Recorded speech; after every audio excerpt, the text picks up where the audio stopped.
This entire military is one cohesive, dedicated force. And the threats to our nations, they don't sleep. They're watching our every move. Iran, Russia, China, North Korea, ISIS, Al-Qaeda. They may be watching this right now. Our military should not be mistaken for a cable news gabfest show. We don't care what you look like. We don't care who you voted for, who you worship, what you worship, who you love. It doesn't matter if your dad left you millions when he died or if you knew who your father was. We have been honed into a machine of lethal moving parts that you would be wise to avoid if you know what's good for you. We will not be intimidated. We will not back down. We don't want war. But if you want war with the United States of America, there's one thing I can promise you, so help me God. Someone else will raise your sons and daughters.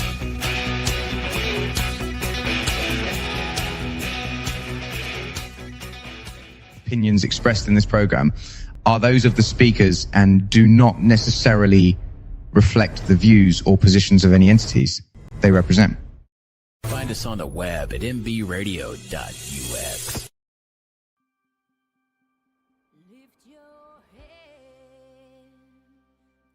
So my answer to going to college was join the Army. 1992, my life changed forever.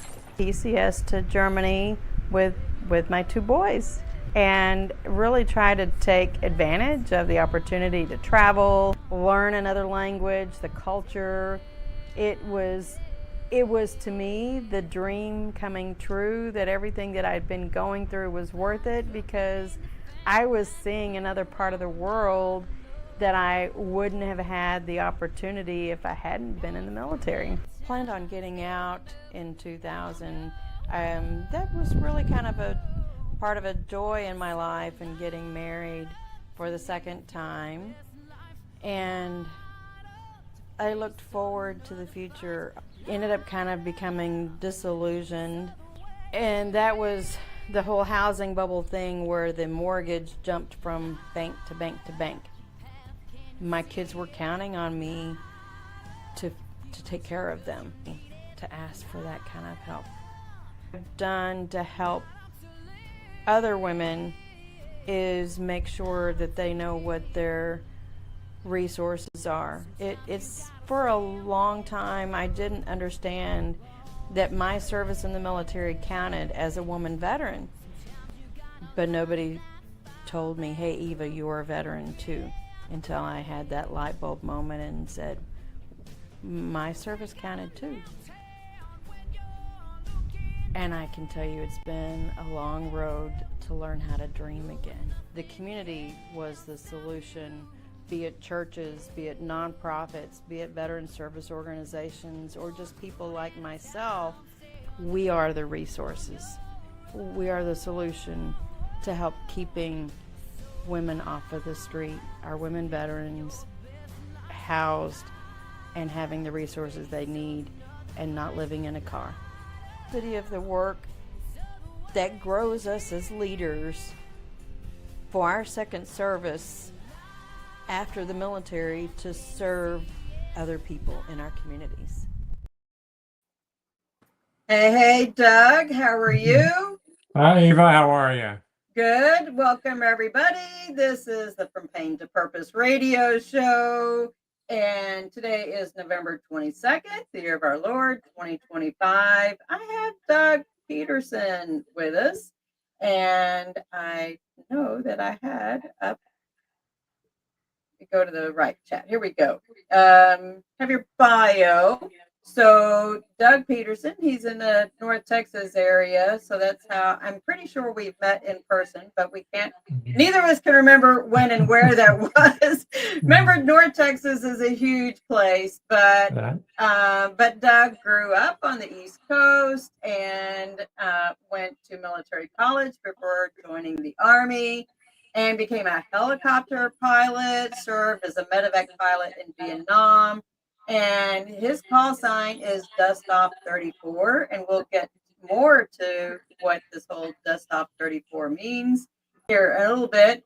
But he's a decorated Vietnam veteran, and he flew life-saving missions under fire, rescuing hundreds of wounded soldiers and civilians from the battlefield.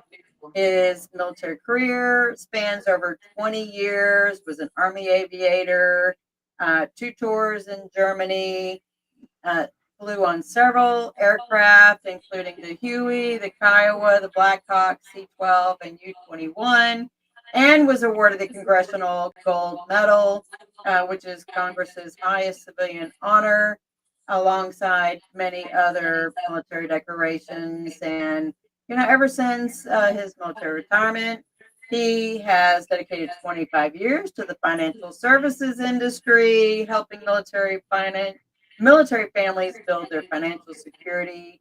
And he's an award-winning author of 6 inspirational books. And then the latest work which is the whole reason why I wanted to make sure that we had Doug on,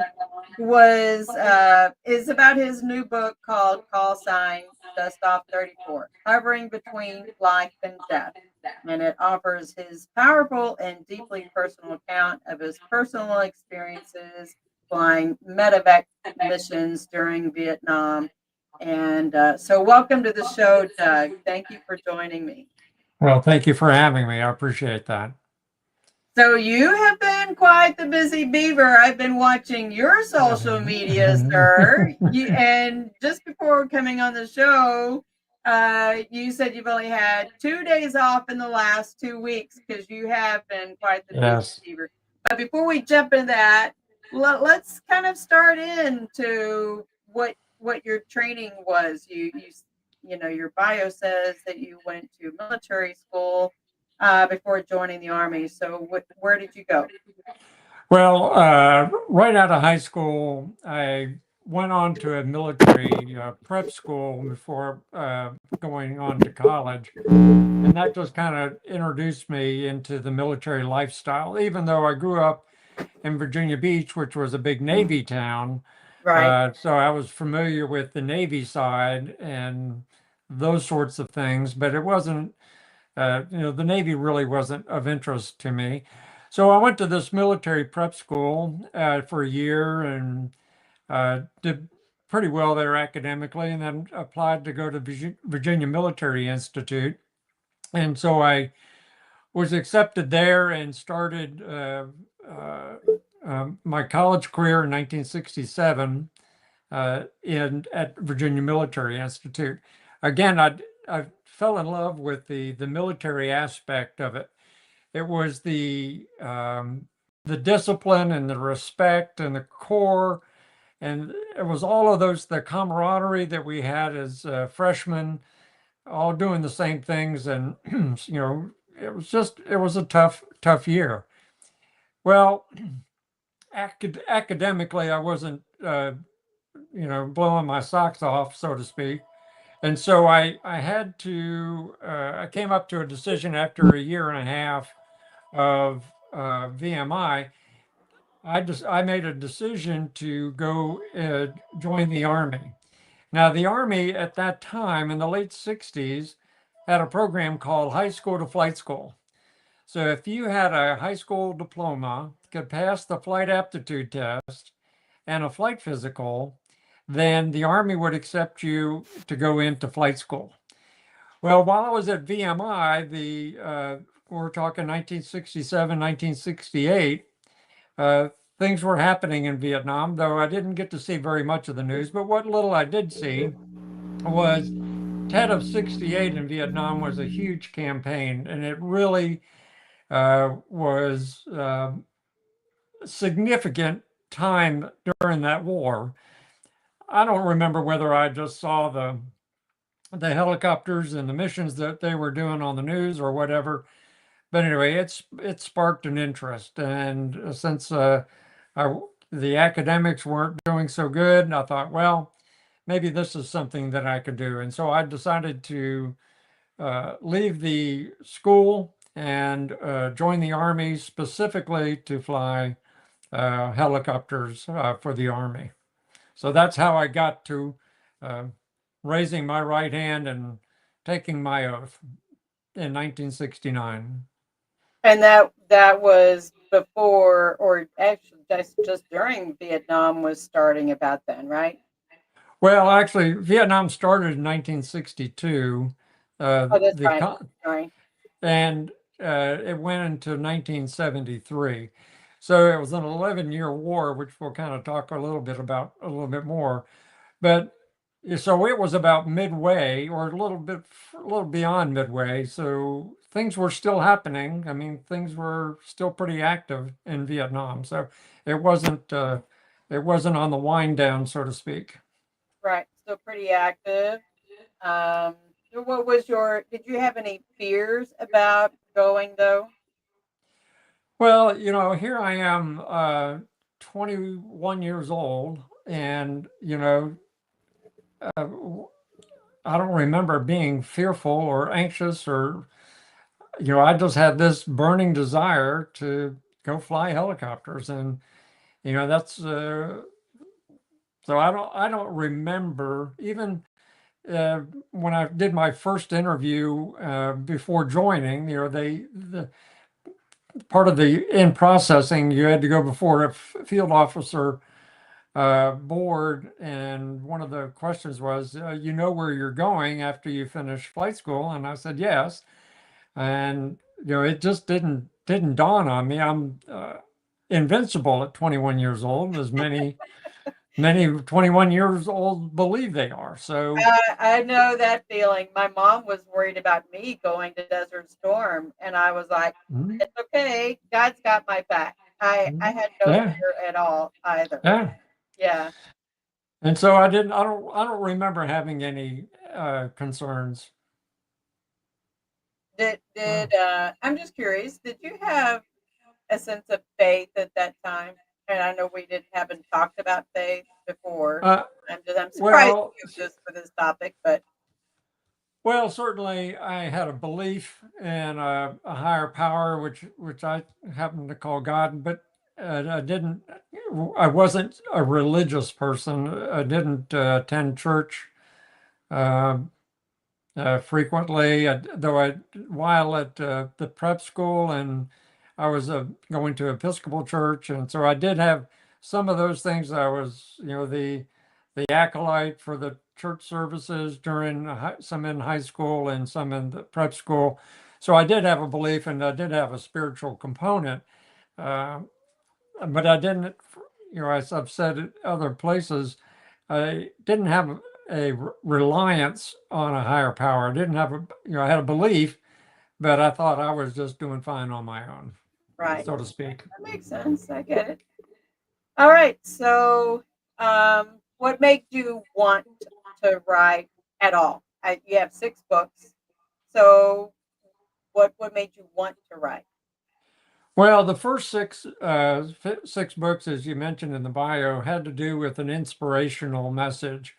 And each of those messages is really just a daily read for a specific day. The last 3 books were 369 thoughts of the day, so to speak. They were focused primarily on one theme, usually one core value that we would focus on. And this all was perpetuated from my second career after I retired from the Army. I was in the finance services industry, and this company that I was working for had a program started called Higher Ground by a Canadian named Lance Secretan, Dr. Lance Secretan.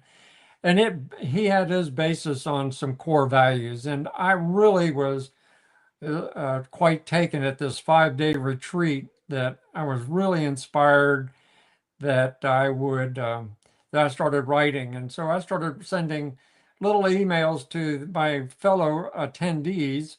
And as they would read these, and they would get inspired, and we would chat. And so someone said, well, you ought to put these in a book. And I blew that off for probably about a year. So then I said, okay, I'll self-publish a small book. And then, of course, I continued to do all these emails.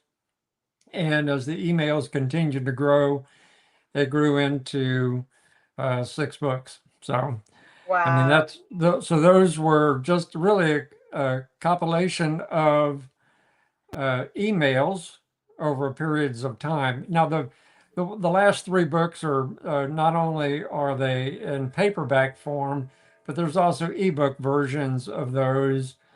And it's just, you don't have to read cover to cover. It's because each day is different and it's not linked to the previous day or the next day.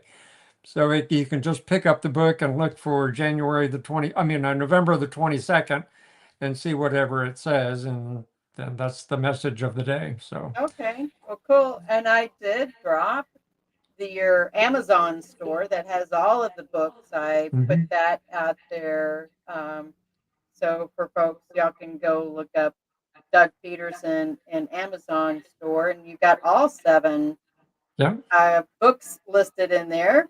I yeah. haven't even looked to see if my 2 are in there, even though it's the same book but published twice because I added more. But I haven't even done that for my own book. That's horrible. What was the biggest challenge, do you think? I mean, I love hearing about people who have, decided to become an author. What was the biggest challenge, do you think, in writing? Because I know for me, part of it has been the vulnerability journey side of Mhm, things mhm, and not sugarcoating things, right? mhm, Because people need to see some of the vulnerability mhm, side that mhm, they mhm. aren't going through trials by themselves. But if we're sugarcoating things, then they are not, um, they don't know that they can get through the journey too if we're sugarcoating our own responses. Well, I think the challenge for me was putting pen to paper. The challenge was getting started and just going and committing to it and getting it done. Okay. But with the emails as a background or as a starting point, that made that challenge a little easier. I'd since these are relatively short, they're only a single page typically. Very few of them go into 2 pages in the book. So each one is just, it's, a few hundred words on a page. So it was really pretty easy. It wasn't like a novel where you had to build characters and scenes Yeah. and that kind of thing, which I probably would have been very poor at doing. This was just this was just taking a thought, let's say the core value of authenticity, for example, and just building on how we remove our mask to be authentic. We can't pretend to be somebody we're not. Oh, for So, sure. but sadly, many of us go around wearing a mask, being someone we're not. When we look inside, we see somebody completely different. So that, I mean, I would explore on those, and those were some of, these were pretty spontaneous when I would write them, and so the grammar and and the spellings are not always perfect, and that's okay. I accept that. Those Some readers haven't accepted that, and that's their problem and not mine. Hey, you were being your authentic self, right? Absolutely, So, yes. yeah, vulnerabilities and all, we make mistakes. And if that's the worst that you do for grammar or misspelling, Yeah. wow, what is it? Even the Bible says, like, he cast the first stone. Okay, well, Hmm. we'll see Yeah. how that flies for folks. Um, all right, so let's move into what's the next part that you want to talk about? Just Well, well, certainly on the military side, because we've kind of jumped into my retirement side. So we regress back to starting flight school and yeah. that kind of going back over to Fort Polk, Louisiana, is where I took my basic training. Lovely Fort Polk in May is so nice. Uh, I say facetiously. I've Uh, heard. and so going on to Fort Walters, Texas to begin the initial flight training for 5 months. That was really a lot of fun. I mean, you've got I so don't think many. I've heard of Fort Walters. Where is that one at? It's in Mineral Wells, Texas. Okay. So it's just about 40 miles west of where I am actually right now. So, we start out there and you've got thousands of these little helicopters, it seems like, all buzzing around the county with a bunch of students, bunch of 20-year-olds with a helicopter strapped to their back and going on just having a blast.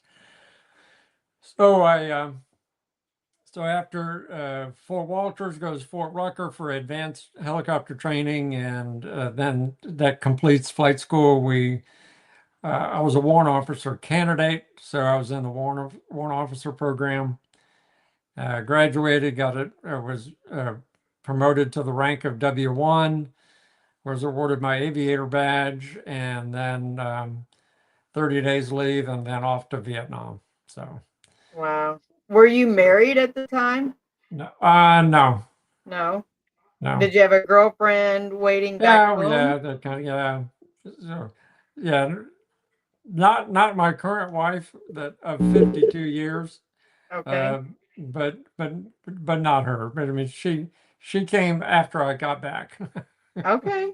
So But wow, for being married 52 years, that is amazing though. yeah, Congratulations. and I had nothing to do with that. That's all her.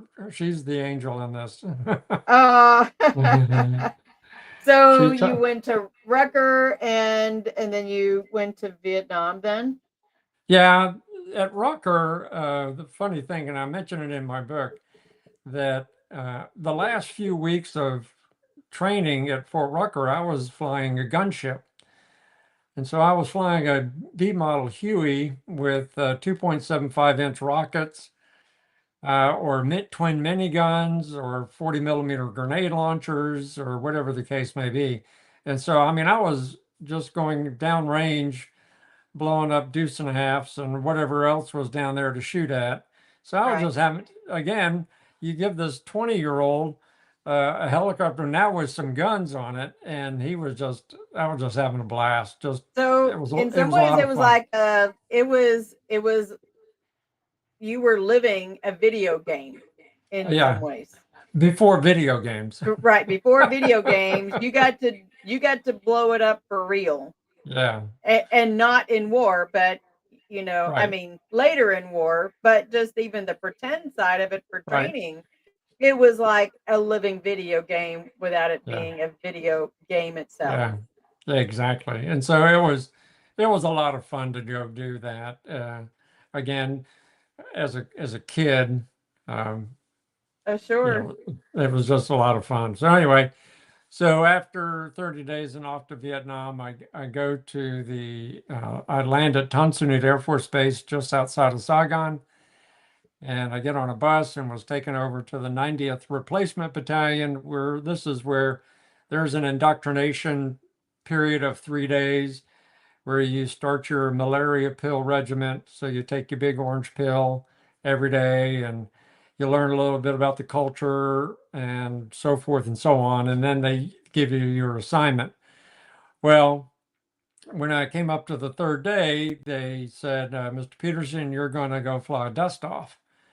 And I said, no, time out. I'm a gunship guy. And they said, no, you're a Dustoff guy. And so I was assigned to a medical evacuation helicopter company, which happened to be like 100 yards away from where the 90th Replacement Battalion was. So I didn't have to go very far to get to my new assignment. And little did I know at the time how rewarding that assignment would be over being a gunship pilot. Really? How so? Well, here as a medical evacuation helicopter unit, we were picking up the injured and taking them to medical facilities for treatment. The life-saving reward of that mission far exceeded, in my opinion, the blowing things up. Right. So it really was, we estimate that each crew during their 1 year tour probably evacuated close to 1,300 individuals, each Wow. crew. crew being two pilots, a crew chief, and a medic. So collectively, though we didn't fly all the same guys all the time, we rotated around. We estimate, just based on the number of missions and so forth, that about 1,300 patients would be, each crew would have evacuated, which is significant. But, I want to get into that a little bit more detail a little bit later. Okay. But, that's so much more rewarding than the kill count. How many enemy did I kill with my rockets? Oh, right. Because it's So, the whole flip. It's flipping the yeah, narrative. How many yeah, people you're yeah, saving versus yeah, the reverse. yeah, Yeah. right. So that was so I say that's why this mission, and I think God had a hand in that. And so I didn't realize it at the time, but certainly I do believe that that was what I was supposed to do. And so Wow. I loved it. That's incredible. So is that what Dustoff means? I mean, explain Yeah. what does Dustoff mean? Okay. Dustoff is a call sign for the aeromedical evacuation helicopters. Uh, Back in the early 60s during the war, missions were had specific names to them. And one of the medical missions that came in, they called it Dustoff. Well, the commander of the Dustoff unit then said, from this point forward, all medical evacuation missions would be called Dustoff. Okay. So, and that is being used today in the active duty Army. They still call the aeromedical evacuation mission Dustoff. Oh. They don't call it medevac. Call it Dustoff. So that name has continued on through the from early 60s to where it is today. So the Dustoff was a call sign, and we had, as I mentioned, we had a crew of 4. We had 2 pilots. One of them was designated as the aircraft commander, the person in charge. Mm-hmm.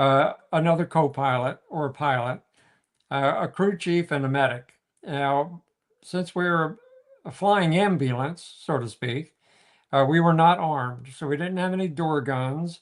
Right. We didn't have any rocket pods or any of that sort. I had a 38 revolver, 4-inch barrel, which is ridiculously inaccurate when shooting at anything. But our weapons that we had on board were strictly for the patient's protection. We were only in a defensive mode. Even if we were to see the enemy, we were not permitted to engage the enemy in an offensive manner. Right. It's only in a defensive manner, and this is the Geneva Convention. Yep. So we had these big red and crosses on the sides of our helicopter, and on the nose of the helicopter, and on the bottom of the helicopter, and it was supposed to be that the enemy would see this and know that, well, according to the Geneva Convention, you can't shoot at those red crosses. Well, right. That doesn't mean anything. No. They're excellent aiming points. Yeah, I bet. So that's a great target that you can point your gun at. So obviously we took a lot of injuries. I mean, a lot of enemy fire, only because either they were ignorant of the Geneva Convention or they didn't choose to abide by it. Right. So that was the crew, and that's what we did. I was shot down twice, and so that's we can get into that here in a little bit too. Yeah. So yeah, that's what we were doing. That's what the Dustoff is, and then 34 was my call sign. So after I made aircraft commander, after about 3 months, then we selected a number. I was in the 3rd platoon of this company. And so the 3rd platoon then would have designations 1 through 6, or I mean 1 through 9, Mm-hmm. where you would get, or 0 to 9. So I could take one of the available numbers, and Right. my number happened to be 3-4. So I Gotcha. was just off 3-4 from that point on until I left country.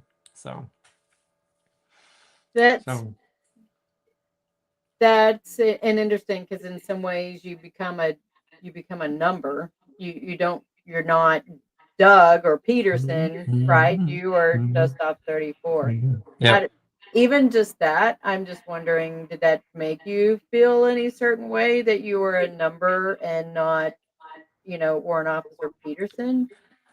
No. I don't know if that's Ac- a redundant question to ask, but well, no. I mean, I felt proud of that number because if it was one, it showed that I had achieved an aircraft commander status, okay, which means that you're now responsible for the safety of your crew. right. And so that kind of gives you a little, a little pride in that.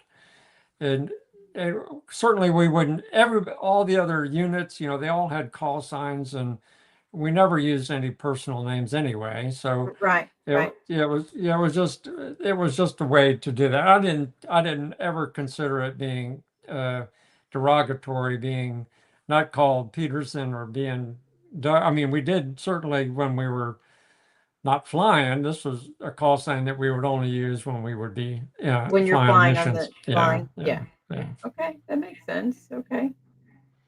So what's the next part of your story then? Well, there's a number of different things that transpired. I mentioned that I got shot down twice, and I don't recall too much about the first time because I was relatively uh, new in country. I wasn't an aircraft commander. I was a Peter pilot. Mm-hmm. I just remember the aircraft commander. We got shot up. The engine was getting ready to quit. We had to land. We had to get out of the helicopter, climb into another helicopter, and be taken back to home base. And so it's really kind of a blur. It really didn't take too much about it. Now, the second time, which I do a TEDx talk down in San Antonio, which is a 6-minute video on YouTube that describes the second time that I was shot down, but I was the aircraft commander on that mission. And it was, as I mentioned in the video, as soon as we started taking enemy fire, uh, the the mission changed. The mission originally was to pick up a wounded American soldier who Mm-hmm. was needed to be taken to a hospital. But as soon as we started taking enemy fire and we started taking hits, the mission changed from it to saving my crew. Right. Now my responsibility changed to making sure that the 4 of us survived Yeah. and got out. And so that's how it changes in a microsecond. As soon as you start doing that, you have to change your mindset and start doing things a little different.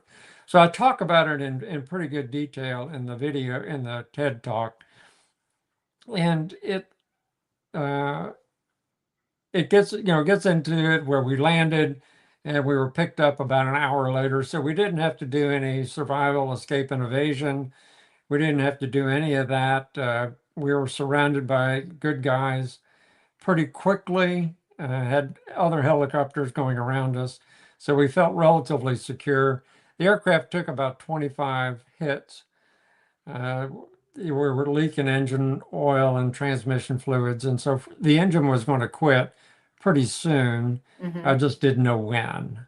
And Right. so we had to get to the ground as quick as we could.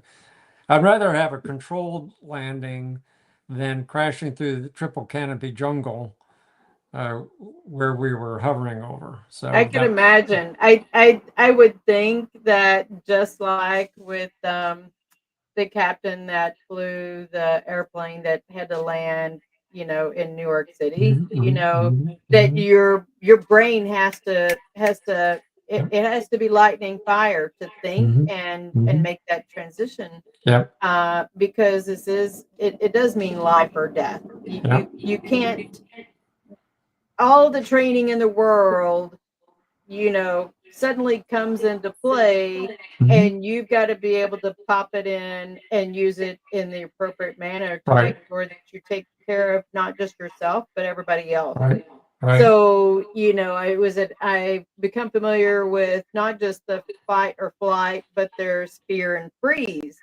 You have to, you have to stay in that fight mode, to be able to get everybody to fly, to the flight mechanism, because you certainly don't want fear to engage or Right. frozen to engage, because that could mean a whole different consequence of everything. And I think that pilots are really good at compartmentalizing things. Mhm. When I said that the mission then changed in an instant, that little, that's now the new compartment. The Yeah, mission of getting the soldier back to the hospital was one compartment. We've moved compartments to another one. I can't focus on that one anymore. I have to focus on this one now. And then once that's resolved, then we can go into another. So the fear of and being scared doesn't come into play because it's not one of the compartments yeah. at the time. I mean, You can't activate that. Yeah. It's you gotta move mountains then.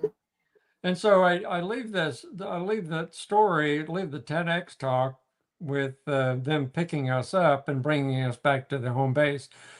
Since TED dictates how much time you have, I was only given 6 minutes to share that story. Yeah. And they said, don't go over. They can go under, but don't go over. So in 6 minutes, so I get to that point, and what I don't get to do, and when I do my presentations and speaking, and I show my video, and then I come back up on the stage, and I said, well, that was exciting, and so I said, but now let's talk about the Paul Harvey, the rest of the story. Right. And so I get to share then that after we were taken back to the home base, I got another helicopter and another crew, and we went back to get the guy because the guy still needs to be picked up. Wow. So you didn't So even get the guy. Yeah, I didn't pick up on that. I thought that you had got the guy and No. oh wow. So you So still had to face those, in some ways you have to face some fears of, man, we still got to go get the guy. We still have to right, fulfill the mission. right. We still have to do the mission. The Yeah, mission is not complete. right. And so that's what I don't get to share in the TED Talk. But I get to share that when I do my presentations. I get to share the Paul Harvey, the rest of the story is that we went back and now I know a little bit about what's going on. Certainly the bad guys are closer than we anticipated. Yeah, And, because I had extra time to.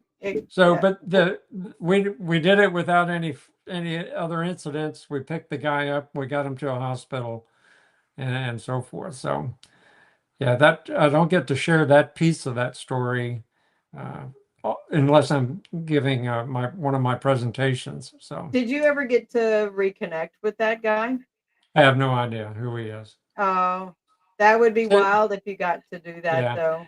Well, there is a funny story to that, but before I get to that, we never knew the names or anything about the patients we got on board. Right. Our job was to land, get the injured on board as quickly as we could, and quickly get to a medical facility so they could be treated. They didn't know who we were, and we don't know who they are. Yeah. which is sad. I was recently at the Vietnam Memorial, the wall. Mhm. And when I was at the wall this time, I was there on Friday or Thursday of last week.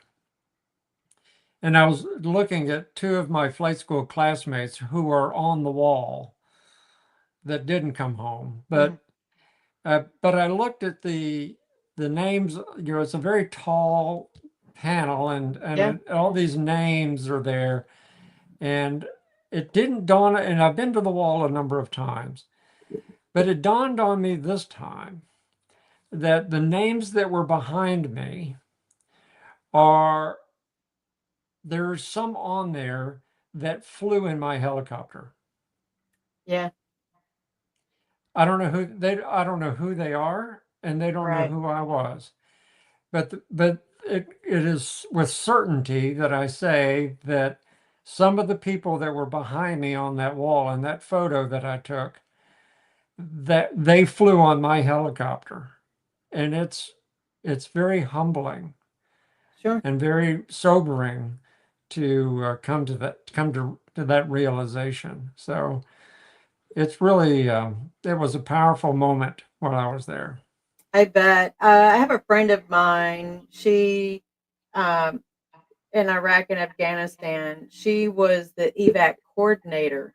So once people got brought to the hospital, Mhm. she was the evac coordinator to get them to Landstuhl Mhm. or wherever they Mhm. were being sent to. Mhm. And she has a certain, I think, a certain amount of PTS from that, just Sure. knowing that churn of people that she was responsible for and not necessarily knowing the results of Right. the efforts. I Right. could imagine that's probably a certain amount of some of what you have felt too. That you just don't Yeah. know the rest of the Paul Harvey story on their stories. Right. Yeah. Does does that leave you with, some of that, the, I want to say, mental, emotional, and spiritual pain side that, even so many years later, that Mhm. how do you deal with recognizing that connection and being able to help somebody else? Well, certainly even though the pilots are up front and Hmm. their job is to safely maneuver the aircraft from the pickup zone to a medical facility. I mean, that was our part of our job. But when you look back into the cargo area where the medics and the crew chiefs are working, trying to save these lives of soldiers that don't have legs, or they don't have an arm, or they half their face is gone, or whatever the case may, you cannot erase that memory. Yeah. I mean, that is something that is the atrocities and the horror of war we got to witness. It was just gut wrenching to see that. And, I don't know that I appreciated what we were doing at that time as much as I do today, Yeah. because I've certainly matured over periods of time. But that impact and seeing that, and certainly carried on through some mental anguishes upon coming back to the States. No, I didn't, you know, PTS was not even an acronym Yeah. from Vietnam. Yeah. I've heard It, battle fatigue and yeah, any number of whatever. other names. Yeah, Yeah. World War II had shell shock. I mean, Yeah. that was their uh, type thing from seeing that kind of mental situation. But Vietnam PTS had not surfaced until later in conflicts in Iraq, Iran, and Afghanistan, and so forth. So that's when really the PTS really came up. Did the Vietnam veterans suffer PTS? Absolutely. Absolutely. My uncle was in Vietnam. He came back physically, but mentally he was, apparently Yeah. not the same person. Right. He pretty much lived his life as what I knew as a hobo. He was a homeless veteran. And I think I was the last person that saw him, but I didn't know that it was him in Austin. And he froze to death in Austin. He was living in his car, but he had I had. But this was before I was leaving to go active duty to join and go to Saudi. I switched from reserves to active duty in 1990, and my uncle was living in his car in Austin, Texas. Well, my friends from college were saying goodbye to me down there off of 6th Street. So they were walking me to my car, and this man ran across and he said, "Oh man, I just wanted to give you a hug." I screamed because I didn't know this, was not expecting, somebody, a homeless man, to come over and want to give me a hug. So that, Right.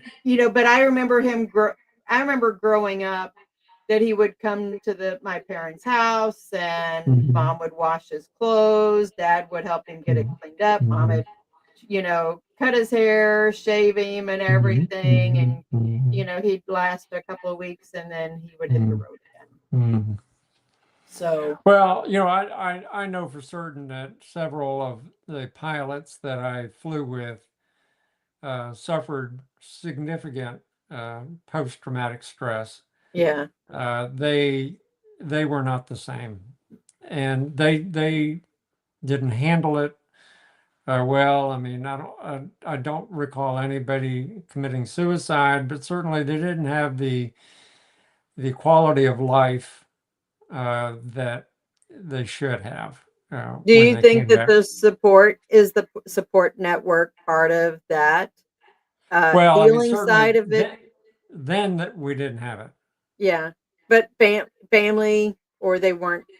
Well, I mean, I don't know. I can't speak to the family situation, but Yeah. I just know that when I've seen them before, I mean, when I've seen them after we got back and heard stories from others that who knew them, they were just not the same person, Yeah. and it's sad. I don't know that anybody, even probably with my going to Desert Storm, even though it was such a significantly shorter war, I don't know that any of us come back the same, you know. I mean, even Yeah, physically, I didn't come back the same because we right. had all the Gulf War injury stuff that we have, endured since then. Well, I can say that I did not get injured physically Well, that's a during my blessing. time. Yeah, I Yeah. mean, certainly they had the opportunity, but I wasn't wounded at all. So I take that all day long. Oh, for sure. Yeah. But one of the other things that I want to mention, we talked briefly about the Congressional Gold Medal Yes. that was recently awarded, and I had a role in that, and I want to just kind of share some thoughts on that. Okay. So as I mentioned, the Vietnam War was 11 years long. Right. And during that 11 years, there were about 1,400 pilots. So, and there were about 2,000 crew chiefs and medics. So the total medevac or Dustoff group was about 3,400 spread out over 11 years. Of the pilots, there were 90 were killed and 380 were injured out of the 1,400. Not bad Of odds if I'm just thinking math wise, that's yeah, they've done pretty well. And then the crew chiefs and medics, about a 33% were killed or injured. So we're talking 650 out of the 2,000. But so the medical evacuation or Dustoff was a single ship all by themselves. They didn't have anybody flying with them. There was just one helicopter, one crew, day, night, good weather, bad weather, didn't make any difference, out there trying to save lives. Mm. And so that's what we were doing. And so during this 11-year period that we flew 496,000 Dustoff missions. Wow.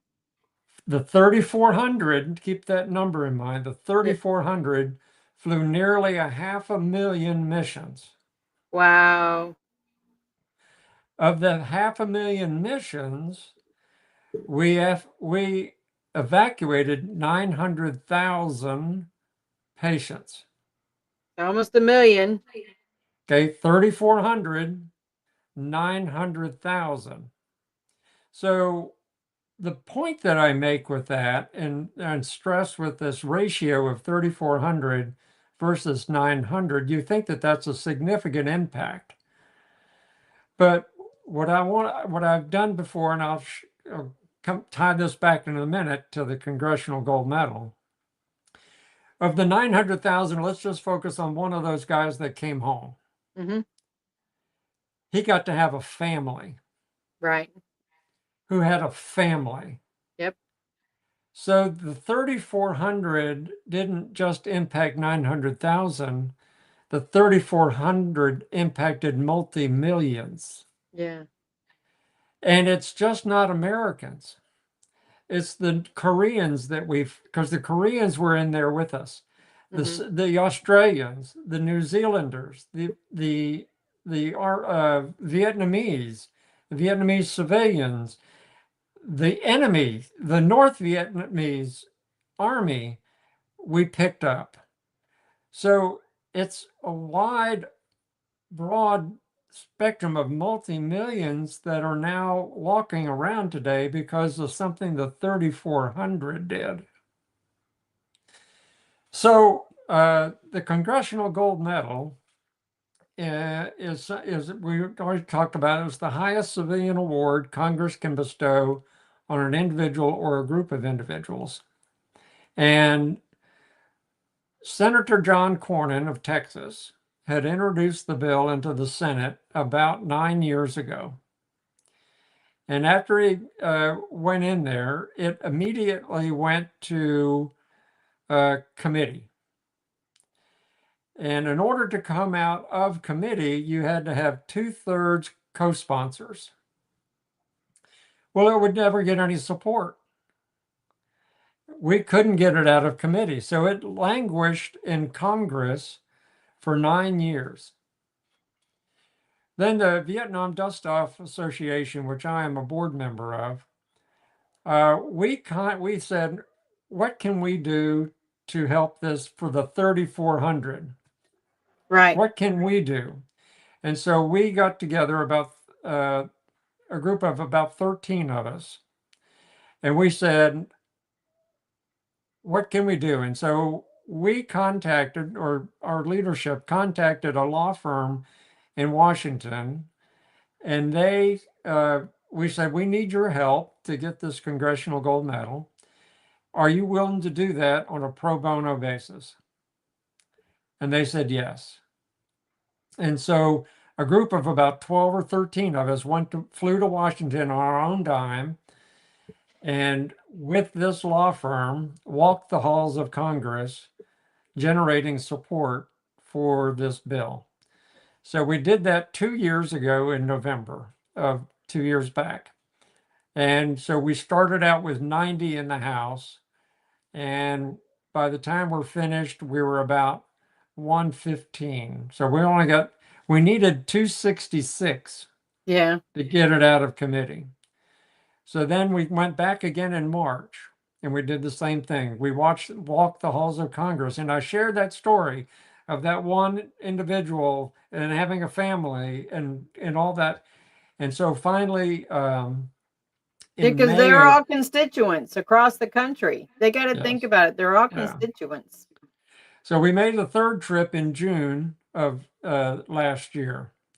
And finally, we were able to get the Senate to move it out of, got enough co-sponsors in the Senate side to move it out of committee and then onto the floor to be passed. then we needed the house. And so we were still short in the house, and we continued to work. And once we came back from Washington, we would do emails and phone calls and so forth.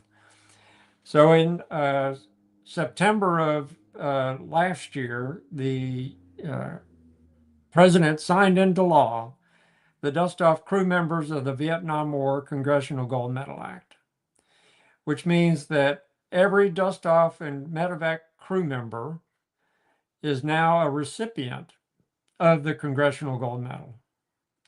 That's awesome. So that is pretty awesome. So what does that mean? So now that's been up 15 months ago. The U.S. Mint has yet to design the coin. So we're waiting on the Mint to finish designing the coin, and we expect that to be first quarter of next year. And then once it's approved by the Secretary of the Treasury and the Secretary of War, then we'll move to go into production, and they mint one coin. So this one medal, one coin, will go into the museum down at Fort Sam Houston, Texas, in San Antonio. And then probably first quarter of 27, there will be some ceremony in the Capitol recognizing the Dustoff crew members. But it takes that long for it to give. Now, we are not given one of these coins. Even though we're in the group, if we want one, we can purchase one, a replica of it, for $200. Wow. And so that's not cheap by any means. No, I mean, certainly I will purchase one as soon as one becomes available. Oh, for sure. But that's just the sad part of this. And of the 3,400 that we talk about, we estimate there's about 800 still living. The rest are not living with us anymore, and we're losing them, daily, or it seems like. So right. Well, that's a great number still left, though. But we do need to start closing up, and I have I wanted to quickly share the screen so people can see your new book that is out, and it's Dustoff 34. The link is out there also in the chat. I will make sure I share that link out, after the show as well. And I have another image. I have some guests coming up and wanted to be able to cover that.